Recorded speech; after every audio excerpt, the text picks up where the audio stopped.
Good morning, everyone. How are we all doing? You can hear me breathing a little bit. It's because I'm freezing. I mean, admittedly, it is a bit nerve-wracking to be in front of a great, august set of people, experts in the field of sustainable infrastructure, but I confess it's mostly that it's very icy in this room. So I'm excited to get to stand up and give you a bit of a rundown on the California High-Speed Rail program. As Haley mentioned, I'm one of the directors of sustainability for our US company, WSP Parsons Brinckerhoff, but I also, or more accurately for today, I spend all of my time in Sacramento, California as the sustainability officer for the California High-Speed Rail program. And that is an ambitious program which is delivering high-speed rail to the state of California. And just want to run through how this is a transformational investment for California, step through some of the nuts and bolts of the system, and then touch in greater detail on our sustainability program and the results that we've seen so far after a good 2 years of construction.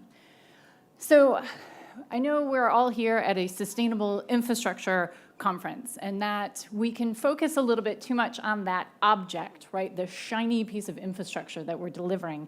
And I'd like you all to think a little bit about those great journeys and those great objectives that we're aiming for when we're delivering sustainable infrastructure. I think Margaret actually did a great job of establishing that mental framework for us, right? It's not just about the shiny object, it's really about those outcomes. And in particular for California, this is a transformational investment. Oh, I see what you mean there. It is a little bit tricky. California, and I'd love a show of hands for people who have been to California. Fantastic. Now, my colleague keyed me into this because I asked this question yesterday. I said, wow, a lot of people have been to California. And he said, yes, because the very first flight you can take lands in Los Angeles. Right. So now I'd like a show of hands, people who have spent time outside of LAX. Okay, wonderful. Good. So I'm quite pleased to be here today.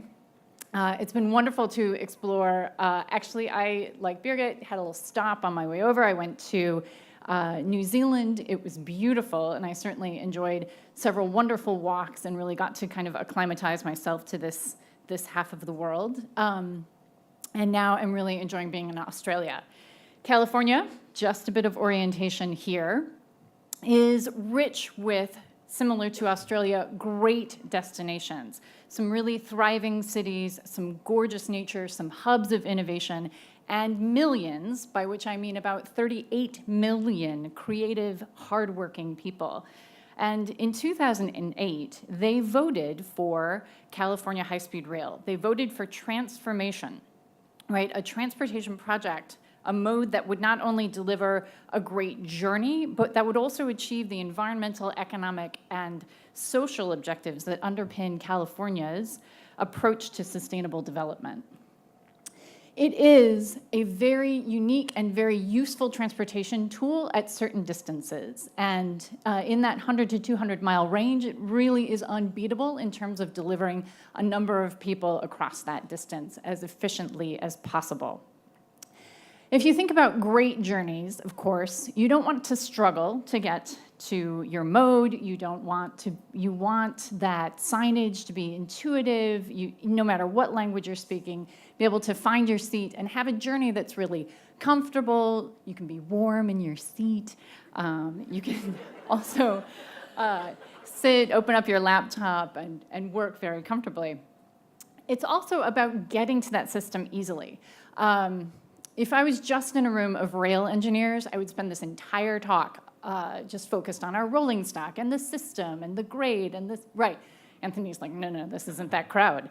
So it's much more how you access the system easily, right? We are really investing in these hubs that will start delivering. We've already got some pretty good transit networks in California, but high-speed rail is going into a couple of key locations that actually can be enriched much more with good local and regional transit. And I deliberately picked the photos on this picture. You'll notice, despite the car that's menacing that lovely woman and her child biking along, it really is about getting to the system through active transportation and transit. We, of course, like Australia, like I'm informed Sydney, we have quite a car culture in California. But there is also a very strong focus on active transportation, and California policy is passionately focused on investments in active transportation. And so as we're delivering the system, we're also very keenly focused on creating these great walkable, compact, mixed-use environments that are best associated with that more walkable facilities and infrastructure. We really want to make wonderful places.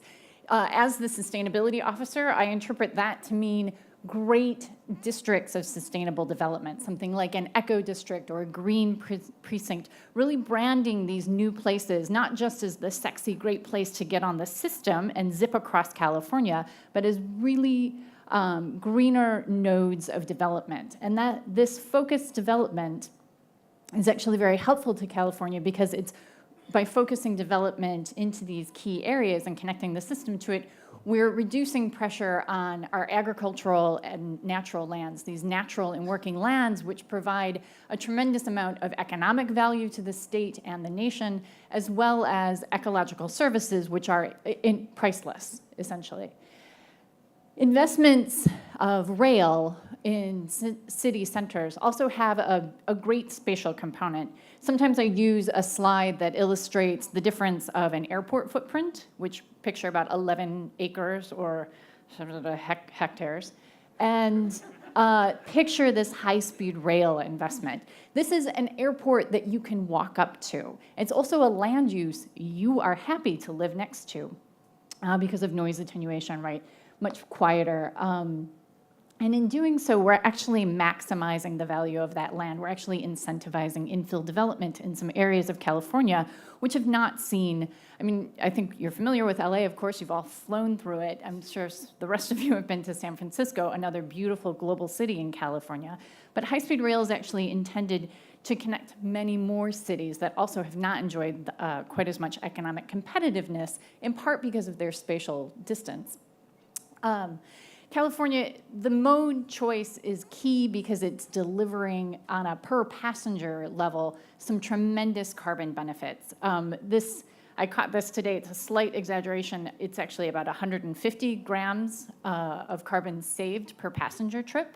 That's a great comparison when you look at your other fossil fuel modes of flying or car transport. And while on a per passenger basis, that might now not sound so dramatic, it adds up quite significantly to contribute to California's climate mitigation goals.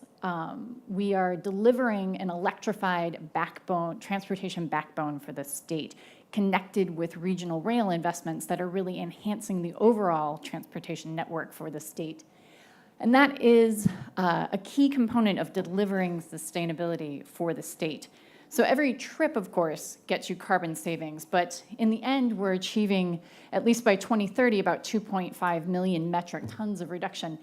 Admittedly, that's just a drop in the bucket of our overall global carbon problem, but it is an important point, not just because the train's delivering these results, but we're incentivizing compact land use that achieves exponentially more reductions in carbon. So a little bit of nuts and bolts about the system. Here we have the great state of California. We consider it to be quite sizable, but I've really learned to adjust my sense of scale in Australia. I believe it's about half the square miles of the New South Wales, if that helps anyone in terms of perspective. I wish I could point, I can. This is San Jose. It is at the base of the Silicon Valley. And this is Fresno. And the distance between those 2 points is about the same as between Canberra and Sydney. And it takes about the same amount of time in terms of car journey. And there isn't really a flight between them because they're not quite the modal hubs that Canberra and Sydney are. But the journey, by providing high-speed rail, you're actually shrinking that journey time to 45 minutes, which completely transforms how the folks in Silicon Valley perceive of Fresno as a place to do investments in back of house or where people may choose to live in a more affordable area compared to Silicon Valley. So, there we go. I've talked a lot about the aspirations of the system, and this is just a good summary of some of the problems we're trying to solve. Of course, addressing global climate issues through a mode that will deliver carbon neutral, carbon-free transportation. Will be running on 100% renewable energy. But in addition, and I believe it's the Sydney-Melbourne flight leg that is the second largest in the world. We're not really quite like that in LA to San Francisco, but it's still the heaviest short-haul flight market in the US. And usually when I'm in California, inevitably I've flown from Sacramento down to Los Angeles or somewhere in the South, and we all kind of do, what are the odds of me being able to get home without a delay? And the odds are not in my favor. One out of every 4 flights is always delayed. So if we think about when we're delivering sustainable infrastructure, part of it is delivering a reliable journey time to folks, right? Much more certainty in getting from point A to point B, which starts to transform how we think about space and how we think about economic relationships between these cities. And of course, the alternatives are much more costly. I know my first slide kind of illustrated the comparable capacity in terms of roadway infrastructure or airport infrastructure, and we simply can't afford it. At the same time, we simply can't afford not to do investments in transportation infrastructure. About 10 million people will be moving to California, and we know that economic development depends upon mobility and access. So these 10 million more people will need to be able to move to their jobs, to their homes, and we would prefer them to do that in a carbon-free way. We, every 2 years, issue a business plan. A little bit about our funding history, which is kind of encapsulated in our business plan. We received a major grant from the federal government that was kind of the Kickstarter seed money of $3.2 billion. And the state of California voted for bonds that would match that fund. And those funds combined enabled us to start construction on the system. And then every 2 years, we do a business plan to figure out, all right, do we have an operable segment we can build that can be operated without a subsidy? Because that's enshrined in our enabling legislation. That's a key driver. I'm sure there's a lot of folks who work in the transport sector, I think, in the room, and think about running your system only on your fare box revenue.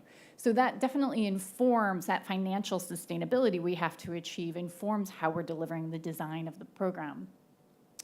And the business plan, most recent business plan, was exciting because for the first time, looking at our set of available funds, we identified an operable segment between the Silicon Valley and the Central Valley that would break even in operation.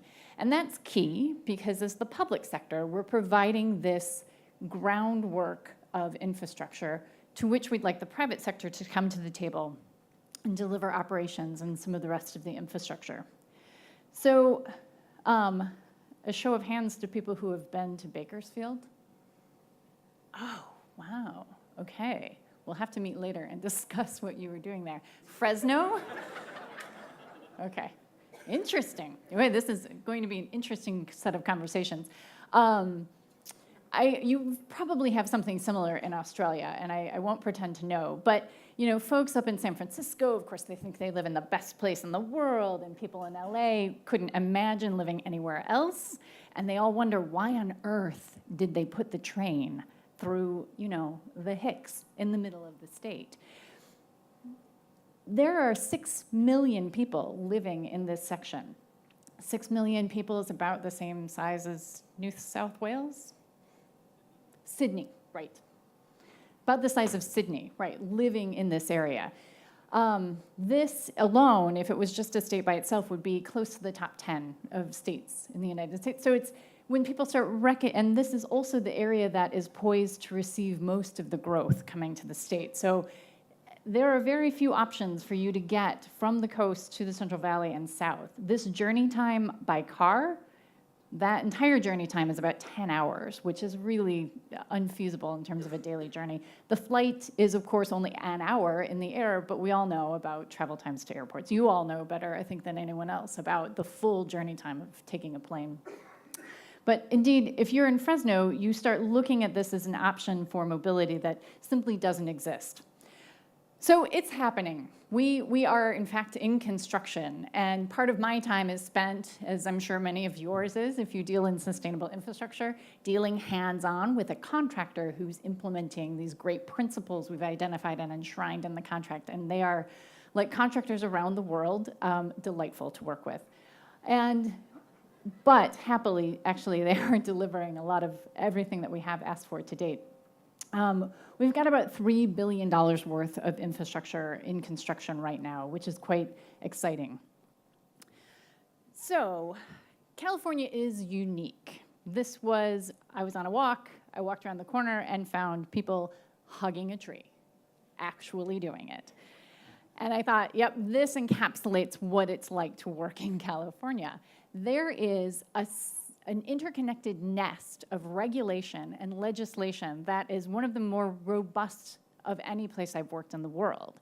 And that actually is tremendously helpful as a foundation for delivering sustainable infrastructure, right? When the legislature asks you to tell them the carbon content of your materials, that's a very different place than just trying to get people to put shoes on their feet when they're working on a construction project. So it's quite exciting to actually have a really robust set of legislation. I won't go into detail about all of the bills because, I'm sure hearing about SB 852 is not necessarily what you came to the table for.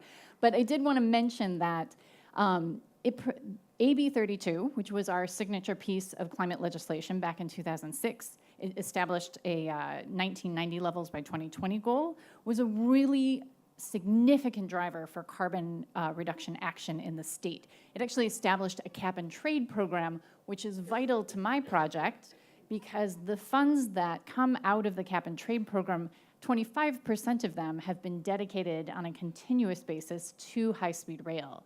And that's actually helping us to deliver the system more quickly right now. That actually helped us to get to that business plan, which identified an operable segment, which is it's exciting for people in California to start seeing the results and the delivery of the train on the horizon.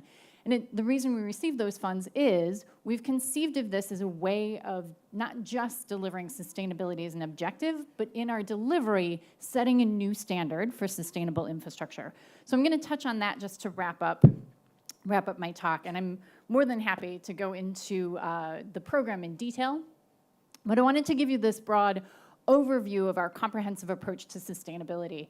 As folks who are professionals in sustainable infrastructure, we all know it's not just the triple bottom line, right? You have to look at the context of what project you're delivering. So when we sat down, honestly, when we sat down on the project, the first thing we did was write contract clauses, right? We considered what we wanted to achieve, and our contract was going out the door. So we sort of acted first, and then we did our strategy afterwards. But it did align very nicely. Of course, communities and planning is a key part of delivering the system. Natural resources are sort of like, do we have to talk about delivering quality in terms of the respect for natural resources? That seems like an inherent way of approaching a project. Energy is key because it's our second highest operating cost. And we've elected to run on 100% renewable energy. Our board set that policy goal back in 2008. And that's actually, although we achieve carbon reductions without that goal, with that objective, we actually achieve probably twice as much. But what I want to draw your attention to is our sustainable infrastructure outcomes, because we've had some really great success in terms of actually delivering that. This is a slide that actually causes pains to our external communications folks. Every time I put it in my slide deck, they try to take it out, and I say, no, I'm going to a sustainable infrastructure conference. They're going to love it. They're going to think this slide is the best. So as you can see down in the Scope 3 area, we pay a lot of attention to not just the diversions we're going to achieve in the long run, which are vital for the state, making sure we're achieving those reductions, but drilling into as well our supply chain and looking very closely at our construction boundary because we've established a target of zero net carbon emissions, direct carbon emissions in construction, which is quite a goal and undertaking. As you can see, very sensibly, we first start with minimizing the emissions, right? If we cannot emit fossil fuels in construction, that would be somewhat magical, I think, anybody who's familiar with heavy diesel off-road equipment. But by focusing on reducing emissions now in 2016, we're keeping those out of the atmosphere. So we focused on very clean, very efficient equipment. This achieves great air quality outcomes in construction, right? Better, cleaner site, better for the airshed, but it also, by reducing particulate matter, we're also reducing black carbon, which is a component of particulate matter. We're also looking at other means of reducing emissions in construction, including the use of renewable diesel, which is formed from waste products and does not contribute overall to more carbon in the atmosphere. And then at the end of the day, after we've done all of our work minimizing, we look at offset projects, including tree planting and investments in local transit. And investments in local transit are, of course, critical to the overall success of the system. We look at every opportunity. And as I mentioned, there's a rich agricultural heartland that we move through, and the number of conversations I've had about cow poo are significant. So we are looking at that as an opportunity, small though it is in the overall scheme of things. Just a moment about data collection. As I mentioned, we get a lot of data from our contractors, and it isn't just because I love data. I don't. But what it tells us is where we have gaps, where we're achieving success. It helps us to understand where we need to push certain levers to achieve better outcomes for the project. And we have a fairly robust data collection database, which of course the contractors hate because that's actually in their DNA. But we've found it's actually quite good in terms of data collection, in terms of analysis. We're looking at a few upgrades to the system so that I can get these great charts as an output more easily. Here's a quick summary of the results. So far, after year one, we're achieving about a 99% recycling rate. It's 100% for concrete and steel because those are great commodities for reuse. And then everything else, we're at about 92%, which is quite exciting because we're avoiding emissions and avoiding fees, tipping fees, and avoiding emissions in a landfill. We're using a lot of small businesses, 266 small businesses, of which 94 of those are in what we term in California disadvantaged communities, which means you're delivering a lot more jobs and opportunity and economic opportunity to the hardest hit sectors of our economy. As I mentioned, we have very clean equipment, Tier 4 equipment. That's a US EPA standard, not Victoria EPA. Which means we get about a 49% reduction in most of the criteria pollutants. And then, of course, we're offsetting as we go, which means the airshed essentially sees no difference in the construction because we're leaving behind clean equipment that will stay, tractors and school buses, things like that, that will stay behind. Metrics, of course, are vital. They tell us where we're doing well, where we can do better. We participated in the GRESB infrastructure score. I'm looking forward to meeting Emka. We've spoken on the phone. It was one early morning for me and one late evening for her. But we were quite excited to participate. It was very helpful for us to kind of understand where we fell relative to other infrastructure projects and then understand where our gaps are, right? This is the reason we have metrics, is to understand how we can do better. And then, of course, we're looking at Envision, which is comparable somewhat to the IS rating system. Yeah, heads. But as we all know, the assurance of a third-party rating system allows you to communicate what you're doing to a broader audience. So we've been exploring those opportunities as well. And then finally, we are going to publish our first GRI G4 compliant sustainability report. It will come out, I am told, after the election because nobody cares about sustainability right now in America. We're a little bit more focused on what's going to happen for the next 4 years. But we're quite proud of this report. It's documenting a lot of the best practices we've done. It's capturing a lot of the information about the program. It will be available November 10th. And I'm more than happy to share it with the crowd. And thank you so much for your time and attention today. I've really enjoyed meeting you all, and I look forward to more conversations later.